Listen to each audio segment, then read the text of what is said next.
नमस्कार दोस्तों, हमारे YouTube चैनल में आप सभी बच्चों का स्वागत है। पिछले वीडियो में हमने दोस्तों फ्रैंकल दोष और साटकी दोष के बारे में आपको बताया था और आपको जानकारी दे दे दोस्तों कि ठोस अवस्था का यह पार्ट 3 चल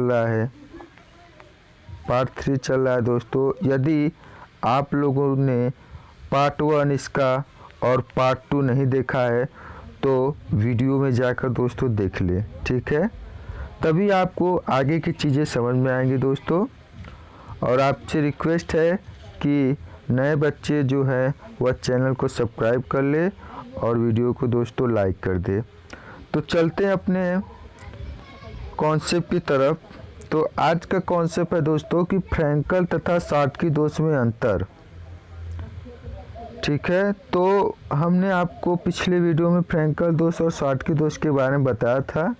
तो इसका अंतर क्या होता है कि जो साटकी दोष होता है, इसका पहला अंतर देखिए, इसमें जो धन आयन और ऋण आयन होते हैं वह अपने जालक बिंदुओं से हट जाते हैं।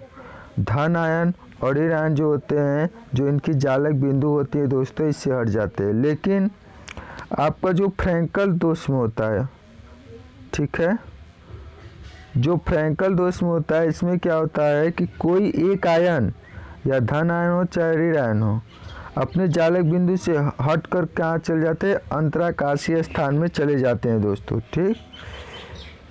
दूसरा इसका है दोस्तों अंतर कि साटकी दोष में, इस दोष में क्या होता है, क्रिस्टल का घनत्व तो कम होता है और इस दोष में क्या होता है कि इसका घनत्व जो होता है वह परिवर्तित नहीं होता है दोस्तों, ठीक है। तीसरा इसका अंतर यह है दोस्तों साटकी दोष में कि इसमें उपसंयोजन संख्या अधिक होता है और फ्रैंकल में क्या होता है दोस्तों कि इसमें उपसंयोजन संख्या कम होता है। उपसंयोजन संख्या हमने निकालना बताया था दोस्तों, वीडियो देख लेंगे तो आपको अच्छी तरीके से क्लियर हो जाएगा। उसके बाद देखिए दोस्तों चौथा इसका है कि साटकी दोष यौगिकों में पाया जाता है जिनमें धन आयन एवं ऋण आयन के आकार समान होते हैं। साटकी दोष उसी में पाया जाता है दोस्तों जिसमें धन आयन और ऋण आयन के जो आकार होते हैं वह समान होते हैं। फ्रैंकल दोष में क्या होता है कि फ्रैंकल दोष उन यौगिकों के में पाया जाता है जिनमें धन आयन का आकार ऋण आयन से कम होता है। जो धन आयन का आकार होगा दोस्तों वह ऋण आयन से क्या होगा, कम होगा, ठीक है। आगे चलते हैं दोस्तों। आगे देखिए आपका है नॉन स्टोइकियोमेट्रिक दोष, ठीक है। नॉन स्टोइकियोमेट्रिक दोष क्या होता है कि इन क्रिस्टलों में जो होता है धन आयन और ऋण आयन का जो अनुपात होता है दोस्तों, धन आयन और ऋण आयन का जो अनुपात होता है, ऋण आयन की जो संख्या होती है दोस्तों वह निश्चित अनुपात में नहीं होता है। यह जो अनुपात होता है वह निश्चित अनुपात में नहीं होता है। इनमें क्या होता है कि धन आयन एवं ऋण आयन की जो अधिकता होती है, इसमें धन आयन या ऋण आयन की क्या होती है, अधिकता होती है।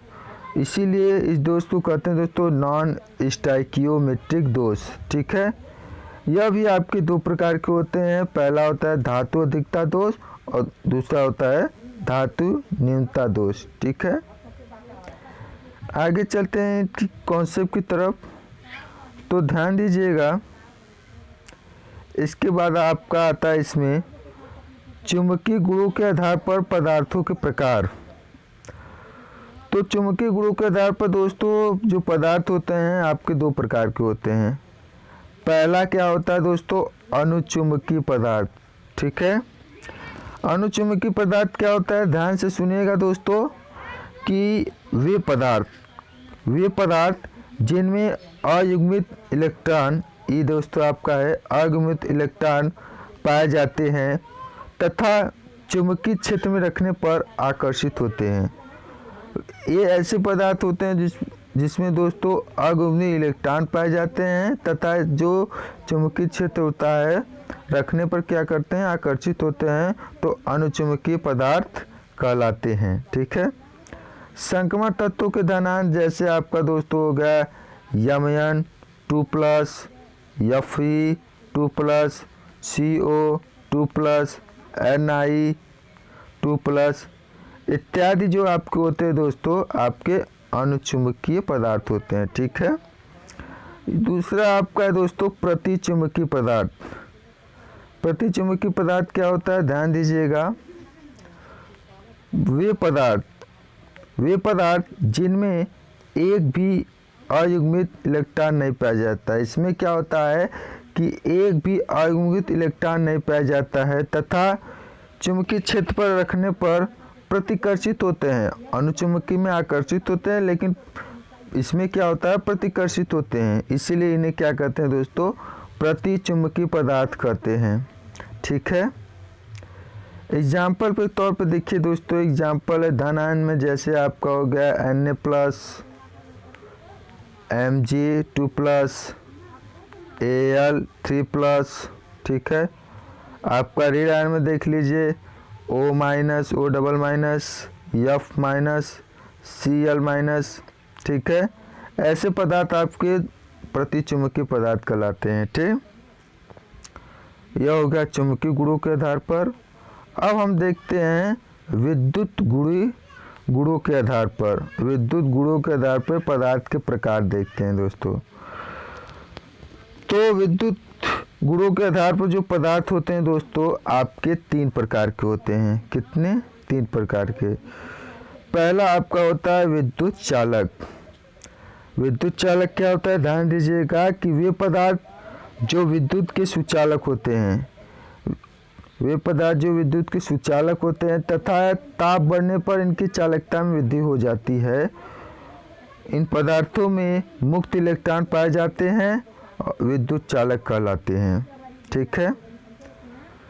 नोट पॉइंट देखिए दोस्तों, याद रखिएगा, आपके यूपी बोर्ड के लिए भी इम्पॉर्टेंट है और जो बच्चे कॉम्पिटिटिव एग्जाम की तैयारी कर रहे हैं उनके लिए भी इम्पॉर्टेंट है। इसमें कहा गया है कि सभी धातुएं विद्युत चालक होती है। जितने भी आपकी धातुएं होती है दोस्तों, वह क्या होती हैं, विद्युत का चालक होता है। जैसे में देखिए आपका, जैसे आपका Cu हो गया, Ag हो गया, Au हो गया, इत्यादि धातुएं दोस्तों आपके विद्युत के चालक होते हैं। ठीक है। आशा है कि आपको समझ में आया होगा। चलते हैं अगले कॉन्सेप्ट की तरफ। दूसरा इसका क्या है दोस्तों, ध्यान दीजिएगा। दूसरा है विद्युत अचालक, या फिर इसे विद्युत रोधी भी कहते हैं दोस्तों। यह क्या होता है कि वे पदार्थ जो विद्युत के क्या होते हैं, कुचालक होते हैं। अर्थात इनमें क्या होता है कि विद्युत धारा प्रवाहित नहीं होता है। कुचालक पदार्थों में विद्युत धारा प्रवाहित नहीं होता। ऐसे पदार्थ को हम क्या कहते हैं दोस्तों, विद्युत अचालक कहते हैं। ठीक है। और इन पदार्थों में क्या होता है दोस्तों, मुक्त इलेक्ट्रॉन नहीं पाया जाता है।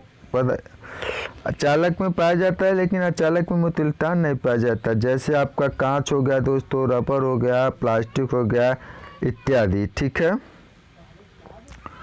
उसके बाद हम तीसरे पर चलते हैं दोस्तों, जो कि इम्पोर्टेंट भी है।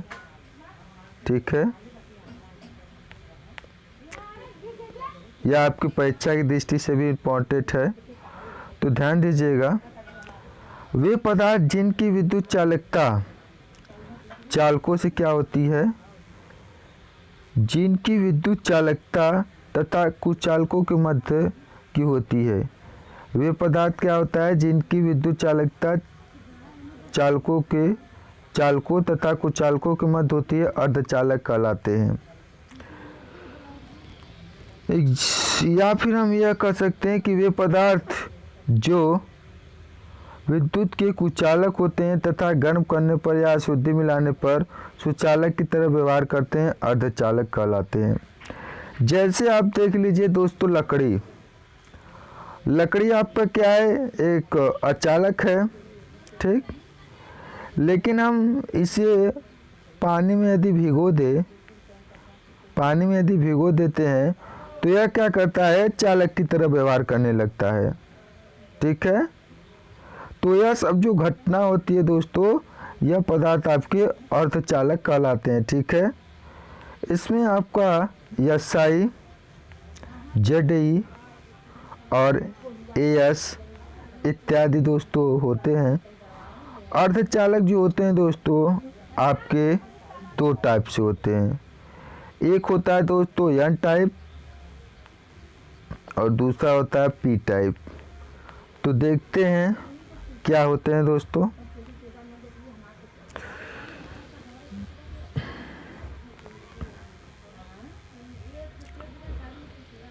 पहला इसका एन टाइप अर्धचालक, इसमें क्या होता है ध्यान दीजिएगा, इम्पोर्टेंट भी है परीक्षा की दृष्टि से।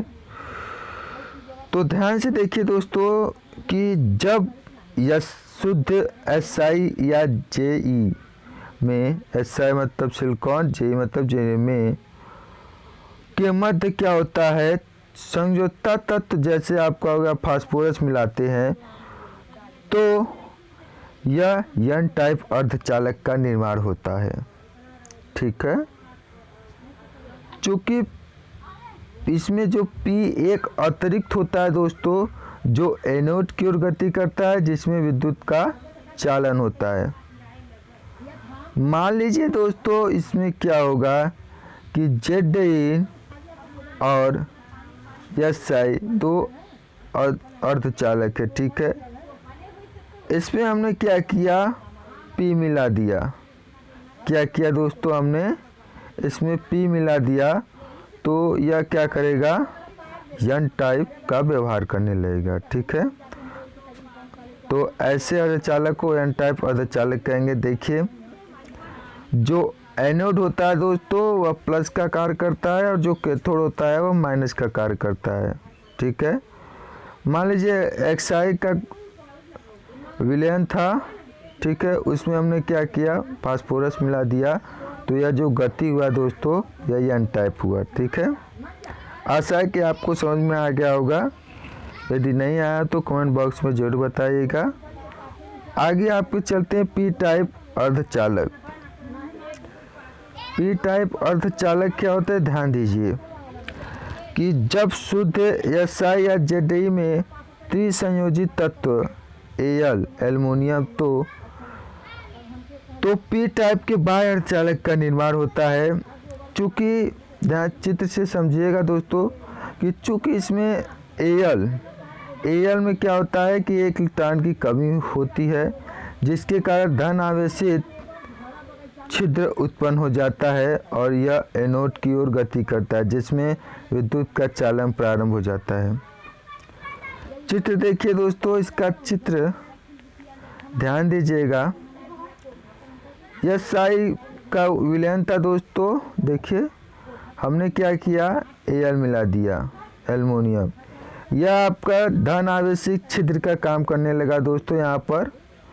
और यहाँ पर जो है जो प्लस का काम दोस्तों एनोड करने लगा और माइनस का काम दोस्तों कैथोड करने लगा। ठीक है, तो ऐसे घटना आपका दोस्तों NP टाइप अर्धचालक कहलाते हैं। ठीक है, इसके बाद कुछ बहुत ही इम्पोर्टेंट है दोस्तों आपका बैंड सिद्धांत। बैंड सिद्धांत भी आप पूछता है कॉम्पिटिटिव एग्जाम में और आपके यूपी बोर्ड के लिए भी इम्पोर्टेंट है। तो बैंड सिद्धांत ध्यान से सुनिएगा कि बैंड सिद्धांत के आधार पर दोस्तों यह माना गया है कि प्रत्येक तत्व या पदार्थ, चाहे वह चालक हो, अर्धचालक हो या फिर कुचालक हो, में दो प्रकार के बैंड पाए जाते हैं। देखिए क्या है कि वे अर्धकक्षा जिनमें संयोजी इलेक्ट्रॉन होते हैं संयोजक बैंड कहलाते हैं दोस्तों। तथा इसमें क्या होता है कि उच्च ऊर्जा वाली रिक्त कक्षाएं चालक बैंड कहलाती है। और इन दोनों बैंडों के मध्य की दूरी क्या होता है दोस्तों, ऊर्जा अंतराल होता है। तथा इनके मध्य का अंतर दोस्तों आपका वर्णित क्षेत्र कहलाता है। ठीक, इसके आधार पर हम चालक, अर्धचालक तथा कुचालक को निम्न प्रकार से स्पष्ट कर सकते हैं दोस्तों। तो बैंड सिद्धांत के आधार पर चालक क्या होंगे कि इनमें संयोजकता बैंड तथा चालकता बैंड में ऊर्जा का अंतर जो होता है वह बहुत कम होता है और इनके बीच क्या होता है दोस्तों, अति व्यापन होता है। अर्धचालक यदि इसकी परिभाषा निकाले तो इसमें क्या होगा कि संयोजकता एवं चालकता के आधार के मध्य में दोस्तों ऊर्जा का अंतर थोड़ा सा अधिक होगा और इसमें अतिव्यापन नहीं होता है दोस्तों।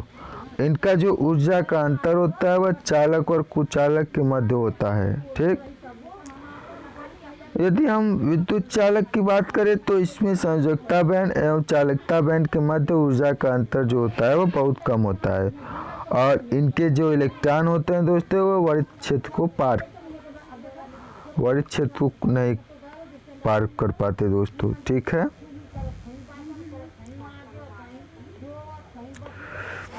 आगे चलते हैं। आशा है कि कॉन्सेप्ट आपको समझ में आ रहा होगा। इसके बाद देखिए दोस्तों आपका यूनिट सेल आता है। क्या आता है? Unit cell. यूनिट सेल के घनत्व की गणना कैसे करते हैं दोस्तों? अब मान लीजिए कि जो यूनिट सेल के कोर की जो लंबाई है वह आपका A है और घनत्व आपका D है और इसका मोलर द्रव्यमान कैपिटल M है। तो यदि हम यूनिट सेल का आयतन निकाले तो आपका A³ हो जाएगा।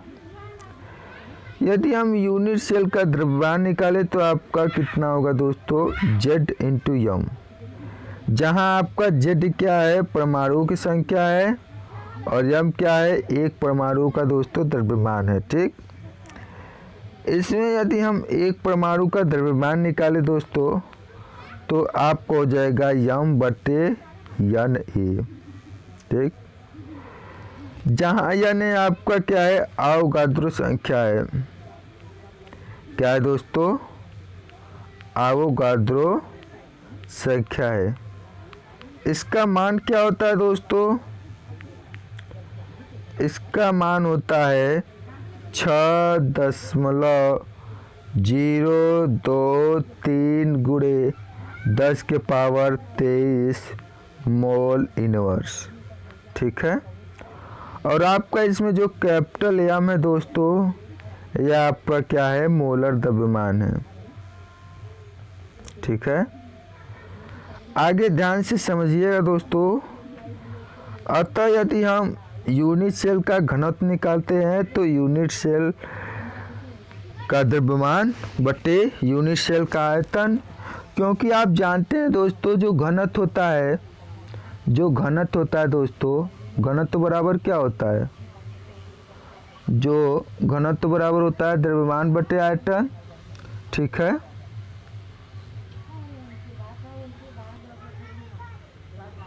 घनत्व बराबर क्या होता है दोस्तों? आपका द्रव्यमान बटे आयतन।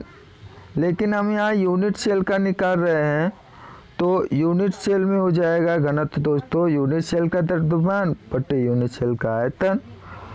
तो यूनिट सेल का हमने द्रव्यमान निकाला था ZM और यूनिट सेल का आयतन निकाला था दोस्तों हमने A³। ठीक है, तो यही आपका हो जाएगा घनत्व निकालने का फॉर्मूला दोस्तों, D बराबर ZM बटे A³।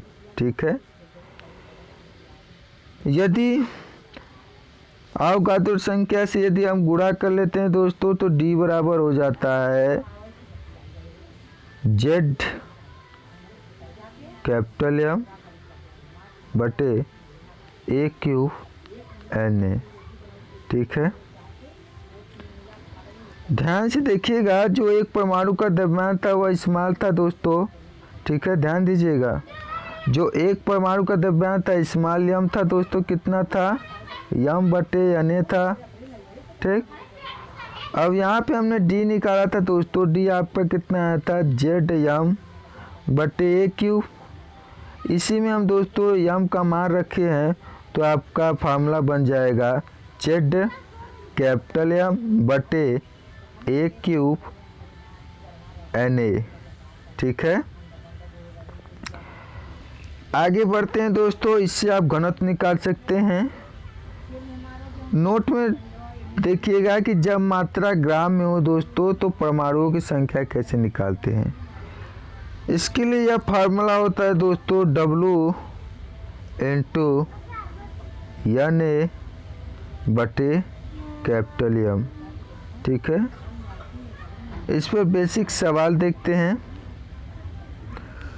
सवाल क्या दिया है दोस्तों, ध्यान से सुनिएगा कि जो एक तत्व का काय केंद्रित घन बीसीसी संरचना में दोस्तों, जिसके एकक सेल की कोर की लंबाई जो है 288 pm है और जो तत्व का घनत्व दोस्तों वह आपका है 7.28 प्रति सेमी क्यूब है। तो 208 ग्राम में परमाणुओं की संख्या ज्ञात करना है। ठीक है, ध्यान दीजिएगा, क्वेश्चन बहुत इजी है आपका। इसमें जो दिया गया है 1 पिकोमीटर बराबर, देखिए क्या क्या दिया गया है, पहले उसे हम लिख लेते हैं। देखिए इसमें पिकोमीटर दिया है, तो यदि हम 1 पिकोमीटर बराबर कितना होता है, 1 पिकोमीटर, जो 1 पिकोमीटर होता है दोस्तों वह 10 के पावर माइनस 10 के बराबर होता है, 10 सेमी के क्या होता है, बराबर होता है। ठीक है, इसमें कौन सी संरचना है, बीसीसी संरचना है। और बीसीसी जालक के लिए दोस्तों परमाणु संख्या कितना होता है, बताइएगा आप लोग कमेंट बॉक्स में। बताया था आपको, बीसीसी के लिए जो परमाणु की संख्या होती है वह कितना होता है। परमाणु की जो संख्या होती है आपका 2 होता है दोस्तों। ठीक, और इसमें दिया गया है कि एकक सेल कोर की लंबाई को हम ए मान लेते हैं। तो ए कितना दिया गया है आपका 288 pm है। दोस्तों ध्यान से क्वेश्चन को देखिए और माइंड सेटअप रखिए। तो 288 pm में यदि हम सेमी में कन्वर्ट करना चाहे इसे, तो आपका कितना होगा 288 गुणे 10 के पावर माइनस 10 सेमी। ठीक है, इसके बाद देखिएगा इसका घनत्व कितना है। इसका घनत्व डी कितना है दोस्तों, 7.2 ग्राम प्रति सेमी क्यूब है। ठीक है, और इसका दोस्तों अवगाद्रो संख्या हमें पता ही है कि 6.023 गुणे 10 के पावर 23 मोल होता है। तो फार्मूला आपका मालूम है कि डी बराबर क्या होता है, जेड एम बटे ए क्यूब एन ए। ठीक है, फार्मूला में यदि मान रखे तो जेड का मान आपका होगा 2। ठीक है, उसके बाद देखिए कैपिटल एम आपको कितना है, आपका कैपिटल एम आपको ज्ञात करना होगा। घनत्व देखिए ध्यान दीजिएगा थोड़ा, डी आपका दिया गया है 7.2। ठीक है, और जेड आपका दिया गया है 2। कैपिटल एम का मान इसमें ज्ञात करना होगा। और ए क्यूब का मतलब होता है दोस्तों कि 288 गुणे 10 के पावर माइनस 3 का क्यूब। ठीक है, और अवगाद्रो संख्या आपका 6.023 गुणे 10 के पावर 23। ठीक, इतना नोट करते रहिएगा दोस्तों। इसके बाद यदि हम हल करते हैं दोस्तों तो ध्यान से देखिएगा, कैपिटल एम इधर रखते हैं, आपका देखिए इधर क्या है, गुणा इधर आएगा। यह जो आपका नीचे का पक्ष है सभी को उधर ले जाते हैं दोस्तों, तो आपका कितना होगा 7 क्या होगा दोस्तों आपका, यह जो नीचे का चिन्ह है इधर ले जाए, तो 7.2 गुणे 288 गुणे 10 के पावर माइनस 10 कोष्टक में घाते 3 गुणे 6.023 गुणे 10 के पावर 23 बटे कितना होगा, तो होगा। अब टोटल इसे यदि दोस्तों हल करेंगे तो आपका यम हो जाएगा। हल करके देख लेगा दोस्तों, वीडियो लंबा जा रहा है। इसका दोस्तों कितना हल करेंगे तो आपका आएगा 51.84। ठीक है, इसमें हमें क्या करना है, परमाणुओं की संख्या निकालना है। तो 208 में दोस्तों कितने परमाणु की संख्या होगी, हमने फार्मूला बताया था आपको कि W इंटू Na बटे कैपिटल M। तो आपका W कितना है, 2 है, और अवगाद्रो संख्या 6.023 गुणे 10 के पावर 23, और कैपिटल हमने निकाला है 51.84। ठीक है, अब इसे हल करेंगे दोस्तों तो आपका आएगा 2.416 गुणे 10 के पावर 24। ठीक है, 2.416 गुणे 10 के पावर 24, यही आपका दोस्तों आंसर हो जाएगा। ठीक है, आगे बहुत से सवाल है दोस्तों, आप लोग को जो डाउट लगे दोस्तों कमेंट बॉक्स में बता दीजिएगा, आपको क्लियर कर दिया जाएगा। और आज दोस्तों आपका ठोस अवस्था जो है वह कंप्लीट होता है, ठोस अवस्था की जो थ्योरी होती है दोस्तों कंप्लीट होता है। और हमारे साथ दोस्तों बने रहिए, चैनल को सब्सक्राइब कर दीजिए और वीडियो को लाइक कर दीजिए। धन्यवाद।